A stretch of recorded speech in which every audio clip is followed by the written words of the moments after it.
Thomas Reed appeared to embody the image of success in New York. At 52 years old, he was established, respected, and admired for his achievements in the corporate world. His reputation as a skilled professional had been built over decades of hard work, calculated decisions, and carefully maintained connections. He was known as a man who balanced authority with sophistication, someone who could command a boardroom yet remain approachable in social circles. To anyone who looked at him, Thomas was a man who had reached the pinnacle of stability. His home life reinforced that image.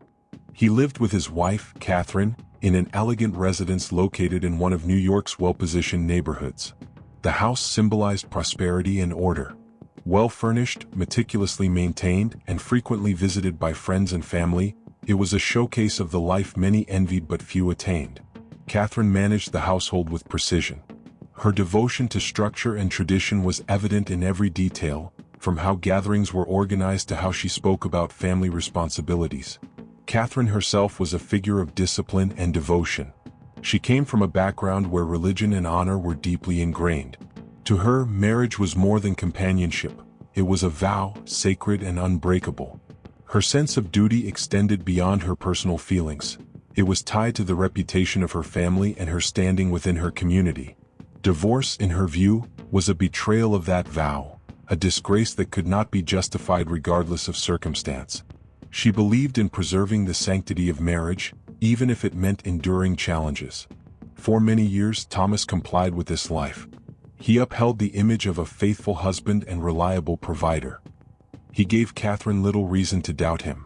Together, they attended events, appeared in photographs, and contributed to the perception of stability that surrounded them.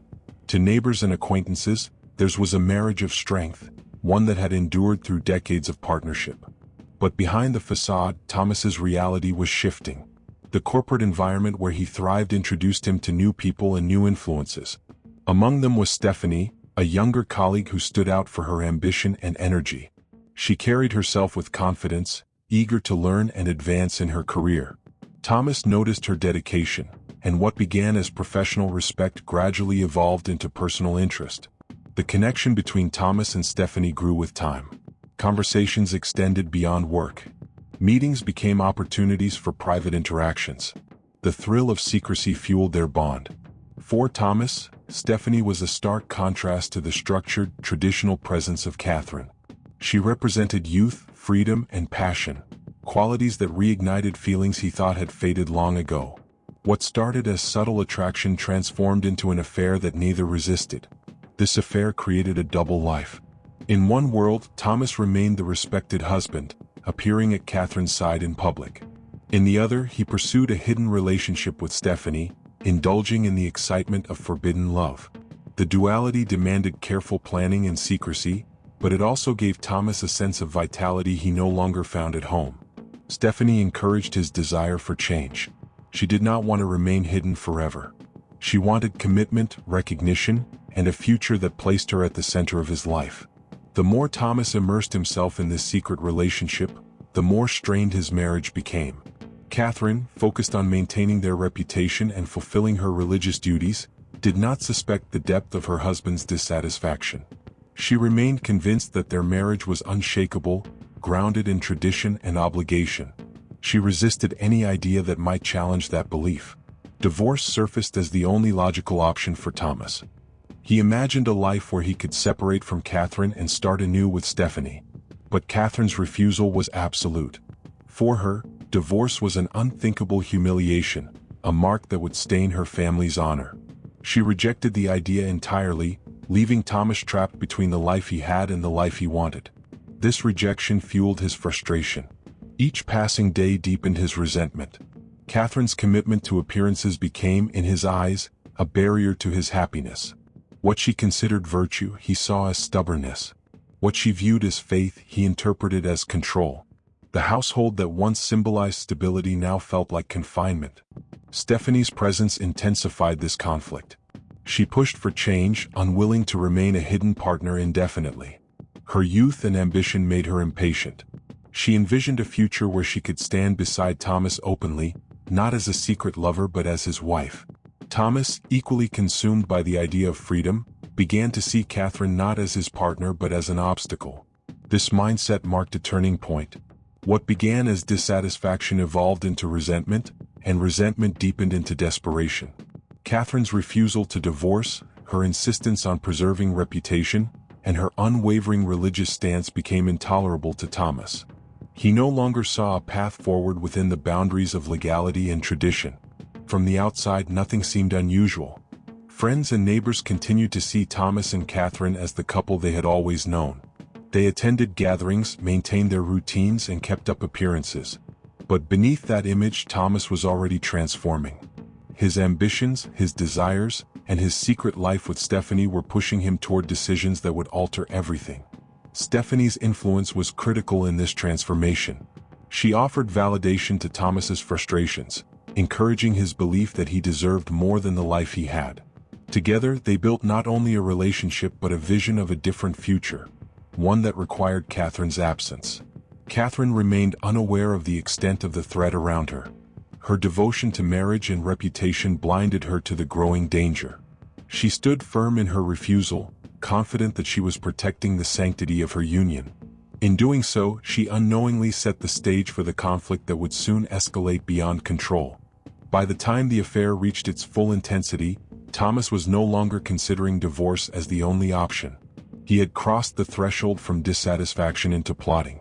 In his mind, Catherine was no longer a wife but a barrier. Stephanie was no longer just a lover but a partner in ambition. Their secret bond was evolving into conspiracy. This was the beginning of the story that would later shock the nation. A respected man, a devoted wife, and a hidden affair converged in a tragedy fueled by desire, reputation, and desperation. Behind the polished surface of Thomas Reed's life, the seeds of betrayal and crime had already taken root, waiting for the moment when they would erupt into a case that no one could have predicted. As the secret affair between Thomas Reed and Stephanie deepened, the line between fantasy and reality blurred. For Thomas, each encounter with Stephanie reinforced his desire for freedom. The thought of returning home to Catherine, who remained resolute in her religious convictions, felt suffocating. He began to view his life as a divided world, one governed by tradition and obligation, and another filled with passion and possibility. This contrast fueled an obsession that grew more dangerous with time. Divorce had already been dismissed. Catherine's stance was immovable. She clung to her principles with the same determination that had defined her life. To her, breaking the marital bond would bring shame not only on herself but also on her family and community. She carried this conviction with pride, believing it preserved dignity. But for Thomas, it represented captivity. This impasse forced Thomas and Stephanie into darker discussions. They wanted a future together, yet the only way to achieve it required Catherine's absence. For Thomas, the solution evolved from wishful thinking into calculated planning. He began to explore methods that could eliminate Catherine without drawing suspicion. The image of a natural death became the foundation of the scheme. The chosen method was poison, subtle and insidious. It would allow Catherine's death to mimic a sudden cardiac failure, a tragedy that could easily be attributed to natural causes. Poison had the advantage of being difficult to detect without specific testing, and in many cases, victims were believed to have suffered from pre-existing medical conditions. Thomas believed this approach could provide him with the escape he needed while avoiding legal consequences. Together, Thomas and Stephanie began to design the plan with precision. They researched substances capable of inducing cardiac arrest. Online searches, discreet inquiries, and careful purchases laid the groundwork for their conspiracy. They settled on a toxin known for its ability to cause fatal symptoms resembling a heart attack. Small doses could weaken the body over time, while a concentrated amount could trigger sudden collapse. Catherine's lifestyle made the plan even more feasible. She maintained routines that allowed Thomas predictable access to her meals and drinks. Breakfasts at home, evening teas, and occasional glasses of wine created opportunities for Thomas to administer the poison without raising suspicion. The key was patience and consistency. Rather than a dramatic event, they envisioned a gradual decline, ending in what appeared to be a natural medical emergency. Preparation extended beyond the poison itself. Thomas and Stephanie considered every detail that could expose them. They discussed how Thomas would present himself as a grieving husband, how he would handle Catherine's funeral arrangements, and how he would answer questions from family and friends. They rehearsed his role, ensuring he could express sorrow convincingly. The plan required not only the act of murder but also the performance of grief. To strengthen the illusion, Thomas gathered information about Catherine's health. He reviewed her medical history, searching for vulnerabilities that could make the cause of death appear more plausible. Even the smallest note of fatigue or minor complaint was remembered, as these could later serve as explanations for her sudden collapse. By framing the poisoning as a natural consequence of health issues, Thomas aimed to shield himself from suspicion. Stephanie's involvement was active. Though she was not physically present in Catherine's home, her role was critical. She encouraged Thomas, validated his frustrations, and reminded him of the future they were fighting for. Her influence pushed Thomas further into commitment. What might have remained a passing thought hardened into determination under her support. Purchases were made discreetly. The poison was obtained through channels Thomas believed would not attract attention. He used methods to conceal the transactions, ensuring they would not be easily traced. Every step was measured, calculated, and hidden beneath layers of normalcy. Outwardly, life continued as usual. Catherine remained unaware, living in the household where her husband quietly plotted her death. As the plan neared execution, Thomas became more careful in his daily life. He avoided arguments with Catherine that could draw suspicion later. He maintained appearances, attending social events and participating in routines that reinforced the image of stability. Meanwhile, every opportunity to administer the toxin was evaluated with precision. The strategy was not to rush but to wait for the perfect moment.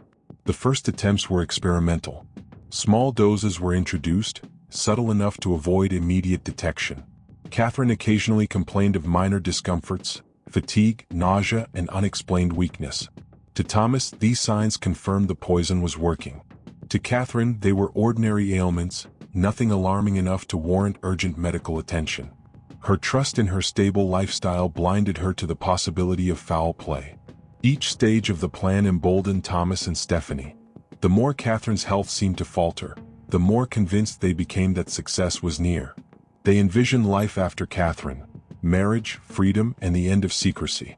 They discussed moving forward once the tragedy was behind them, creating a narrative that would present them as two individuals who found love after shared grief. The plan was nearing its climax. For Thomas, the duality of his existence was exhausting. Pretending as though nothing was wrong, maintaining affection for Catherine in public, and hiding his anticipation for her death created immense pressure. But he remained steadfast, believing the reward justified the risk. From the outside, no one suspected a thing. Catherine's friends saw her as the same devoted wife and religious woman she had always been. Her community viewed her marriage as intact. Her relatives trusted in her stability. The image remained unbroken, even as poison was gradually seeping into her system. This meticulous preparation represented the cold calculation behind the crime. It was not a spontaneous act of passion but a deliberate scheme driven by ambition and desire.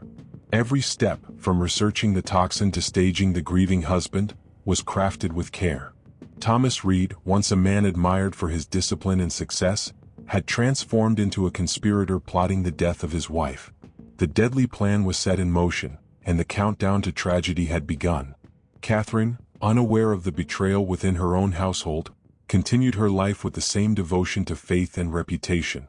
She believed she was preserving her marriage, never realizing she was walking steadily toward her final days. This was the point where love, ambition, and desperation converged.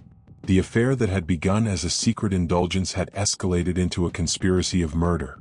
Behind the facade of normalcy, the plan was no longer theoretical. It was active, moving, and irreversible.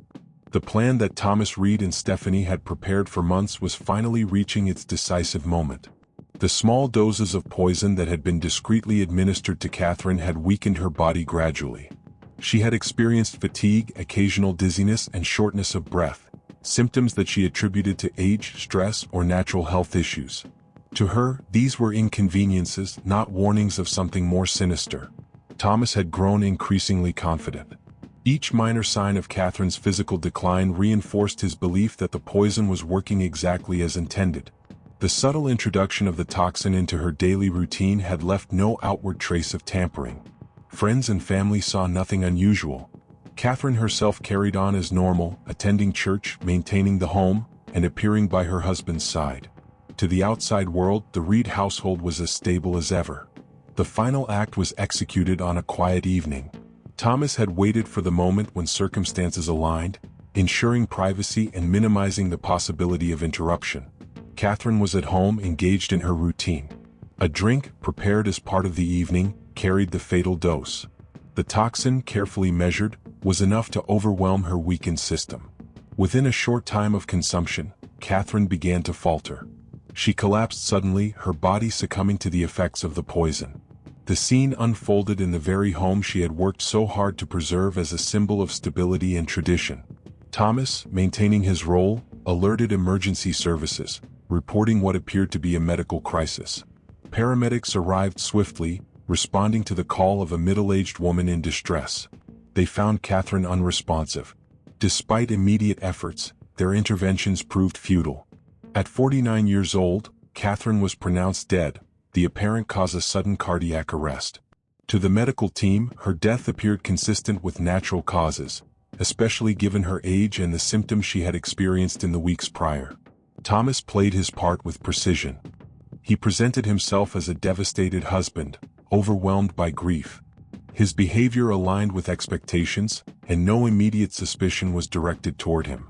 Friends and relatives who were notified mourned the loss, offering condolences and expressing shock at the sudden tragedy. To them, Catherine's death was a cruel twist of fate, a reminder of life's fragility. For a brief period, the plan appeared successful. Catherine was gone, and the cause of her death seemed unremarkable. The narrative Thomas and Stephanie had envisioned was unfolding exactly as planned. Yet, fate intervened in a way they had not fully anticipated. Because of Catherine's relatively young age and the absence of a clear medical history that would explain sudden cardiac arrest, an autopsy was ordered as a routine measure. The examination began as a standard procedure, expected to confirm a natural cause of death. However, the forensic team quickly noted irregularities. Catherine's organs revealed signs inconsistent with typical heart failure. Chemical analysis uncovered traces of a toxic substance not naturally present in the body. This discovery shifted the trajectory of the case immediately. What had been assumed to be a natural death was now categorized as suspicious. The presence of poison, even in small amounts, raised questions that could not be ignored. Law enforcement was notified, and an investigation was launched. Detectives began retracing Catherine's final days, seeking to understand how the toxin had entered her system. Interviews with family, friends, and neighbors were conducted. Thomas's behavior, while outwardly consistent with grief, came under quiet scrutiny. Investigators noted the contrast between his polished composure and the circumstances of Catherine's death. Attention turned toward Thomas's personal life. As part of standard investigative practice, detectives examined his financial records, communication history, and daily activities. What they found began to unravel the carefully constructed facade. Purchases linked to chemicals consistent with the poison were traced back to Thomas. Further digital evidence revealed a series of messages exchanged with Stephanie, exposing not only the affair but also references to a future together without Catherine. The evidence painted a picture of motive and opportunity. Thomas's dissatisfaction with his marriage, Catherine's refusal to grant divorce, and his affair with a younger colleague created a narrative that investigators could not ignore. Stephanie's involvement also became clear. While she had not physically administered the poison, her encouragement and shared planning made her a central figure in the conspiracy. As forensic analysis continued, the case against Thomas and Stephanie grew stronger. The toxicology report provided irrefutable proof that Catherine's death was not natural. The substance detected matched the one linked to Thomas's discreet purchases. Catherine's gradual decline prior to her death aligned with the effects of poisoning. The collapse that appeared to be cardiac arrest was, in fact, the final stage of a deliberate act. The investigation moved swiftly from suspicion to accusation. Thomas was confronted with the mounting evidence. His attempts to maintain the image of a grieving husband collapsed under scrutiny. Stephanie, too, was implicated, her role in the conspiracy exposed through messages, calls, and financial connections. What had begun as a secret romance was now revealed as a calculated plot to murder. News of the investigation spread quickly. What once appeared as a tragic, private loss became a public scandal. Media outlets reported on the unfolding case, highlighting the contrast between Thomas Reed's respected image and the dark reality of his actions. Catherine, remembered as a devoted wife and religious woman, became the victim of a betrayal that shocked those who knew her. The discovery of poison in Catherine's body was the turning point. It transformed her death from an apparent tragedy into a criminal case of national interest. The meticulous planning, the hidden affair, and the ultimate act of murder created a narrative that captivated the public. The story of Thomas Reed and Stephanie was no longer about forbidden love. It was about conspiracy, deception, and the deliberate destruction of a life. By the time arrests were made, the evidence was overwhelming. Thomas and Stephanie were charged, their ambitions and desires laid bare before the law. Catherine's refusal to divorce, her insistence on preserving reputation, and her devotion to tradition had made her an obstacle in their eyes. But in trying to remove that obstacle through murder, Thomas and Stephanie had instead dismantled their own lives. The murder of Catherine Reed was not just the end of a marriage. It was the unraveling of an image, the exposure of a crime carefully planned but fatally flawed. Forensic science had pierced the illusion, and law enforcement had connected the threads of motive, method, and opportunity. What Thomas believed would pass as a natural death had become undeniable evidence of homicide. The case now moved toward the courts, where Thomas and Stephanie would face the full weight of justice. Their plan, once crafted in secrecy, was now dissected in public view. The forbidden affair that had driven them to desperation was revealed as the foundation of a crime that shocked the nation. The arrest of Thomas Reed and Stephanie marked the beginning of a criminal case that would soon dominate headlines across the United States. What began as the private collapse of a marriage had spiraled into a national scandal. The narrative was irresistible to the media. A wealthy and respected New York businessman, a forbidden affair with a younger colleague, a wife devoted to her religious convictions, and a murder plot executed with poison. It had all the elements of betrayal, ambition, and tragedy. News reports quickly drew public attention. Catherine Reed, remembered by her friends and community as a religious and loyal woman, was portrayed as the unsuspecting victim of her husband's cold calculation. Her death, initially thought to be a natural cardiac failure, had in fact been the result of a conspiracy carefully engineered by the very man who was supposed to protect her. For many, the case symbolized the darkest side of hidden desire and human ambition. In court, the evidence was presented with clarity. Toxicology reports confirmed the presence of poison in Catherine's system. Investigators demonstrated the purchases Thomas had made, linking him directly to the acquisition of the toxin. Digital records exposed the affair with Stephanie, including exchanges that hinted at a shared future without Catherine. Financial transactions, message histories, and surveillance data formed a chain of evidence that prosecutors used to build an unshakable case. The courtroom itself became a stage for national fascination. Journalists filled the seats, reporting every detail to an audience eager to consume the story. The image of Thomas, once seen as polished and respected, was now recast as that of a manipulator driven by greed and passion. Stephanie, once described as ambitious and promising, was now labeled a conspirator. Their attempt to hide behind secrecy had ended in total exposure. Prosecutors argued that Thomas had clear motive, means, and opportunity. Catherine's refusal to divorce created frustration. His affair with Stephanie fueled desire. His calculated actions in acquiring poison, administering it, and covering his tracks demonstrated intent. Stephanie's role, though less direct, was equally damning. She had encouraged the plan, supported Thomas emotionally, and positioned herself as the intended replacement in his life. The defense struggled to counter the overwhelming evidence. Attempts were made to downplay Stephanie's involvement, portraying her as a passive participant misled by Thomas. Arguments were raised to suggest that Catherine's death could have been a medical anomaly unrelated to poisoning. But forensic science proved unyielding. The substance found in Catherine's body could not be explained away. The documented purchases by Thomas, combined with his communications with Stephanie, left little room for doubt. The jury listened to weeks of testimony. Medical experts explained how the toxin mimicked heart failure. Detectives described how inconsistencies in Thomas's statements led to suspicion. Digital analysts presented timelines connecting Thomas's purchases to Catherine's decline. Every piece of evidence pointed in the same direction: deliberate homicide disguised as natural death. Public opinion was fierce. Commentators across television, radio, and newspapers dissected the case. Some focused on the betrayal of marriage vows. Others examined the role of obsession and ambition in driving ordinary people to extraordinary crimes.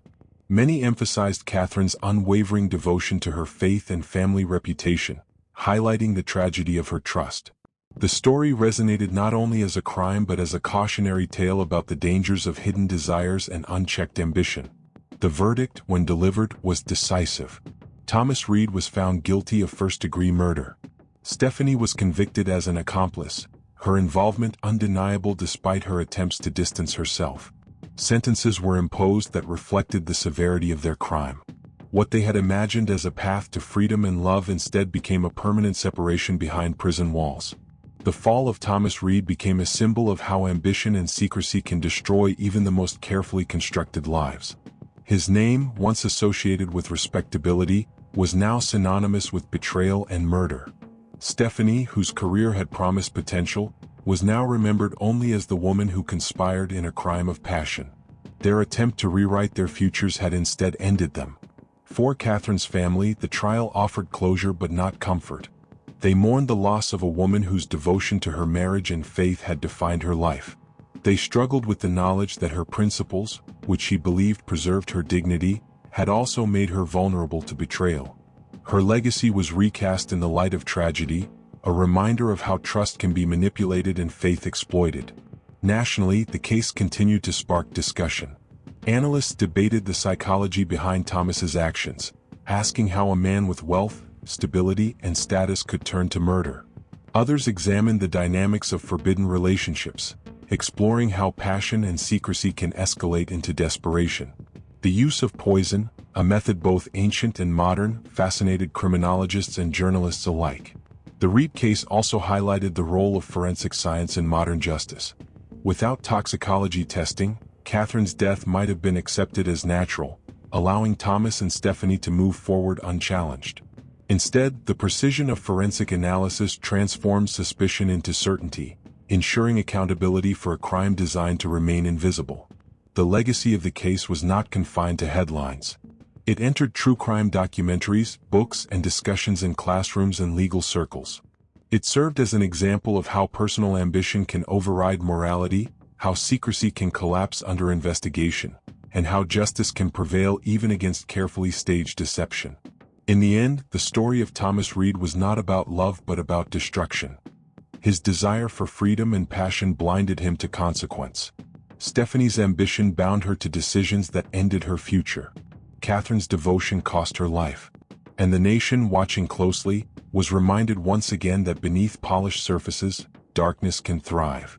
What had begun as a forbidden romance ended as a national scandal, a courtroom drama, and a lasting cautionary tale. The Reed case was etched into the record of American crime, remembered not only for its betrayal and tragedy but also for the forensic truth that uncovered it.